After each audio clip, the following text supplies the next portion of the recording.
से नहीं हूं, एजुकेशन के फील्ड से नहीं हूं। मैं एक कलाकार हूं, एक आर्टिस्ट हूं, एक क्रिएटिव इंसान हूं। और आप लोग बेहतर जानते हैं एजुकेशन के बारे में। इतने साल से आप एजुकेशन चला रहे हैं। पिछले कुछ साल से मेरा अनुभव हुआ है, चूंकि मैंने कुछ फिल्में की हैं। एक फिल्म थी तारे ज़मीं पर, और अभी हाल ही में मेरी जो फिल्म आई है 3 इडियट्स, ये दोनों फिल्में एजुकेशन के टॉपिक पर हैं।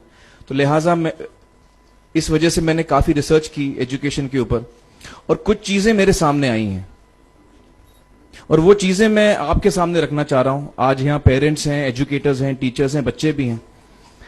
हो सकता है पता नहीं मैं कितना सही बोल रहा हूं, गलत बोल रहा हूं, लेकिन मेरे कुछ विचार हैं जो मैं आपके सामने रखना चाहूंगा एजुकेशन से जो जिनका संबंध है। और वो ये कि सबसे पहले तो हर बच्चा खास होता है। ये मैंने डिस्कवर किया अपने रिसर्च में। हर बच्चा खास होता है।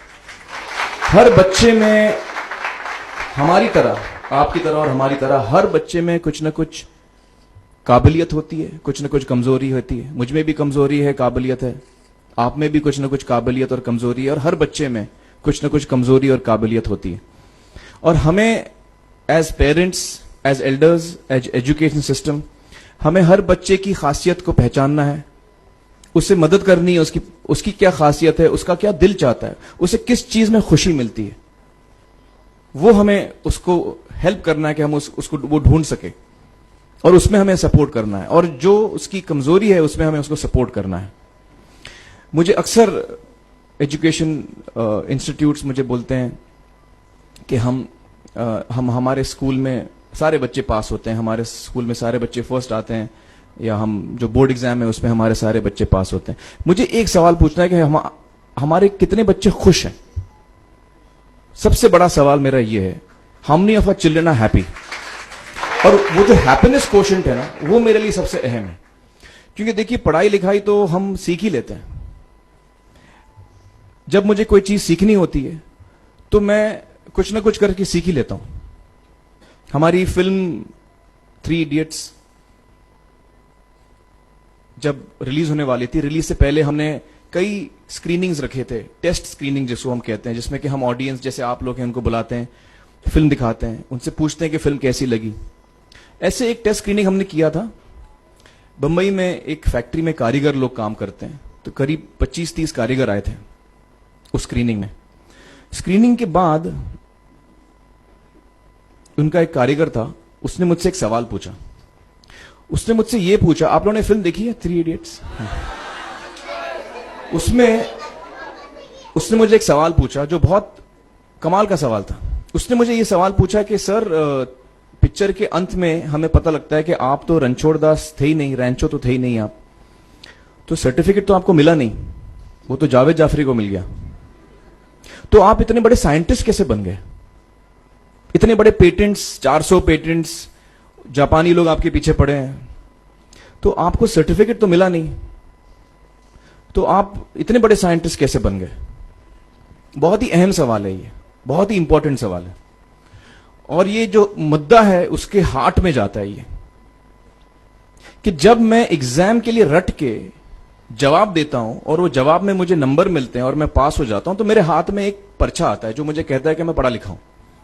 लेकिन वाकई में पढ़ा लिखा हूं या नहीं, ये अभी तक हमको श्योर मालूम नहीं है। लेकिन जब आप नॉलेज चाहते हैं कि आपको मिले, विद्या मिले आपको, तो फिर वो कागज का मायने कुछ होता नहीं है। तो मैंने उसको जवाब में 2 सवाल पूछे। मैंने बोला उसको कि भैया, आपको क्या लगता है मैं अच्छा एक्टर हूं? उसने बोला हाँ, देश भर में आप सब लोग मानते हैं आपको, आप अच्छे एक्टर हैं। मैंने उससे कहा कि भैया, मेरे पास कोई सर्टिफिकेट नहीं है जो कहता है कि मैं अच्छा एक्टर हूं। मेरे पास कोई कागज नहीं है जो मुझे बोलता है कि मैं अच्छा एक्टर हूं। मैंने फिर उससे एक सवाल पूछा कि मैंने सुना आप बहुत अच्छे कटर हैं, आपके जो बॉस मुझे बताते हैं कि आप उनके मेन कटर हैं और आपकी बड़ी इज्जत करते हैं वो। आपके पास कोई पर्चा है, सर्टिफिकेट है जो मुझे बताता है कि आप कटर हो? उसने बोला नहीं सर। तो मैंने बोला आपका जवाब आपको इधर ही मिल गया। Education is beyond marks, education is beyond grades, education is what you learn. और मेरी इच्छा है कि हिंदुस्तान में हम एजुकेशन को इस नजरिए से देखें कि हम अपने बच्चों को वाकई शिक्षा दें।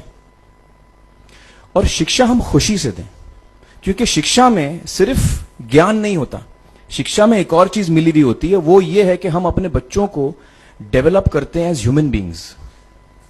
आगे चल के वो जिंदगी में अच्छे इंसान बने, आगे चल के वो अपने पैरों पे खड़े रह सकें, आगे चल के वो इज्जत की जिंदगी जी सकें, आगे चल के वो दूसरों के बारे में ध्यान रखें, आगे चल के वो किसी के चेहरे पे मुस्कुराहट ला सकें, आगे चल के वो किसी की मदद कर सकें।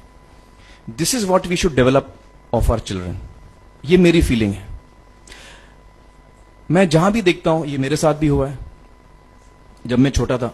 जब से हमारे बच्चे छोटे होते हैं, जब से बच्चे पैदा होते हैं, बच्चा घर आता है, हम बच्चे को पूछते हैं भाई मार्क्स कितने मिले, फर्स्ट आए कि सेकंड आए? वो बोलता है सेकंड। सेकंड आए तो अरे फर्स्ट नहीं आए, डांट पड़ती है उसको।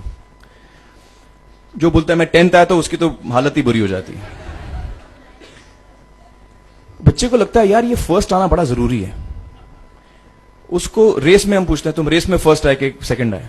में हम उसको बचपन से, जब से वो केजी लोअर केजी में होता है, जब लोअर केजी में रेस होती है, चमचा मुंह में लगा के उसमें नींबू डाल के भागते हैं।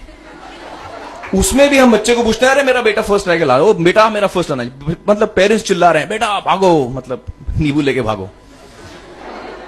तो उसमें होता क्या है कि बच्चे को लगता है कि यार ये बड़ा जरूरी है। मेरे पेरेंट्स को हमेशा, मेरे पेरेंट्स मुझे एक ही सवाल पूछते हैं, मैं फर्स्ट आया कि नहीं। उसके जहन में ये बात बैठ जाती है कि मेरे को अव्वल आना है, मेरे को कंपीट करना है, मेरे को बाकी लोग से आगे निकलना है। टीचर्स भी यही सवाल उसको पूछते हैं आमतौर पे, मेरे साथ हुआ है। होता क्या है कि जब वो बच्चा 21 साल का होता है तो वो बड़ा सेल्फिश हो जाता है, और उसको सेल्फिश हमने बनाया, हमारे सिस्टम ने बनाया। वो अपने बारे में सोचता है और किसी के बारे में नहीं सोचता, क्योंकि यही हमने उसको ट्रेन किया बचपन से। बचपन से हमने उसको यही ट्रेन किया कि बेटा तुम पहले आना, बाकी सब लोग को भूल जाओ। तो जब वो नौजवान बनता है तो उसका नजरिया सोसाइटी की तरफ यही हो जाता है कि भैया मुझे आगे बढ़ना है, बाकी सब बाय हुक और by crook I must succeed, I don't care about anybody else. मेरा ये दिल कहता है, मेरा ये दिल चाहता है कि अगर हम जितने यहां पेरेंट्स हैं, एडल्ट्स हैं, यंगस्टर्स हैं जो कल जाके पेरेंट्स बनेंगे, अगर हम अपने बच्चों को ये सीख दें जब वो छोटे हैं, जब वो घर आए हम उसको ये सवाल पूछें, ये नहीं पूछें कि मार्क्स कितने मिले, उसको ये पूछें कि बेटा आज तुमने किसकी मदद की, आज तुमने किसके चेहरे पे मुस्कुराहट लाई। अगर हम उसको ये पूछें तो उसको ये लगेगा कि यार जरूरी ये है। मेरे पेरेंट्स मुझे हमेशा ये पूछते हैं, मार्क्स का तो कभी पूछते नहीं, वो मुझसे ये पूछते हैं कि भैया तुमने किसको हेल्प किया आज। तो हेल्प करना लोगों को, लोगों के बारे में सोचना, लोगों के चेहरे पे मुस्कुराहट लाना, ये मेरे पेरेंट्स के लिए बड़ा इंपॉर्टेंट है। साइकोलॉजिकली वो इस चीज के साथ बड़ा होगा। स्कूल वही जाएगा, पढ़ाई लिखाई वही करेगा, वो उसका नजरिया थोड़ा बदल जाएगा। जब वो बच्चा नौजवान बनेगा, 21 साल का होगा, और सारे बच्चे उस उम्र के जब 21 साल के होंगे, हमारी सोसाइटी चेंज हो जाएगी।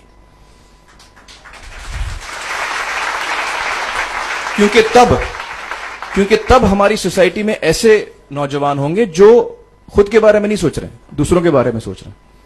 तो मुझे लगता है कि सबसे बड़ी चीज जो हमारे एजुकेशन सिस्टम में मैं देखना चाहूंगा, जो मैंने अपने स्कूल लाइफ में नहीं देखी, कि हमको ये अहमियत इस पे दी जा रही है कि हम अपने आसपास के बच्चों को कितना हेल्प कर रहे हैं। ये एक बहुत बड़ी तब्दीली अगर आ जाए तो मुझे लगता है कि हमारा देश बहुत सुधर सकता है, बहुत बदल सकता है, हम बहुत